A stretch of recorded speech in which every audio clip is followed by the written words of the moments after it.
Guys ಇವತ್ತಿನ ದಿನ ಇಷ್ಟು ಖರಾಬ್ ಆಗೋಗುತ್ತೆ ಅಂತೇಳಿ ನಾ ಕನಸು ಮನಸ್ಸೊಳಗೆ ಅನ್ಕೊಂಡಿದ್ದಿಲ್ಲ ನೋಡ್ರಪ್ಪ.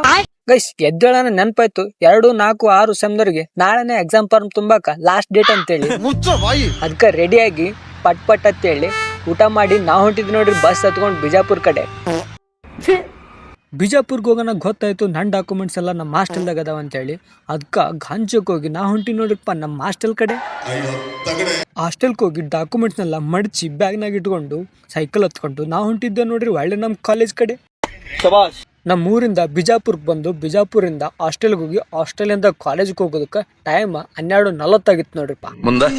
ಕಾಲೇಜ್ಗೆ ಹೋಗಿ ನೋಡಿದ್ರ ನಮ್ಮ HOD ಸರ್ ಮತ್ತು ಪ್ಯೂನ್ನ ಮನೆಗೆ ಹೋಗ್ಬಿಟ್ಟಾರಿ. ಅವ್ರು ಬರುತ್ತಾನ ತಾಸು 2 ತಾಸು ಕೂತು ಮತ್ತು ನಮ್ಮ HOD ಸರ್ ಸೈ ಮಾಡಿಸ್ಕೊಳ್ಕ ಮತ್ತೊಂದು ತಾಸು ಹೋಯ್ತು ನೋಡ್ರಿಪ್ಪ.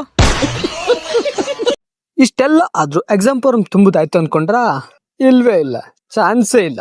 ನೋಡ್ರ ಅಯ್ಯೋ ಪಾಪ ಗೈಸ್ ಸರ್ವರ್ ಹೋಗ್ಬಿಡ್ತು ಮತ್ತೆ ಅಪ್ಲಿಕೇಶನ್ ಹಾಕೋದು ನಾಳೆನೆ.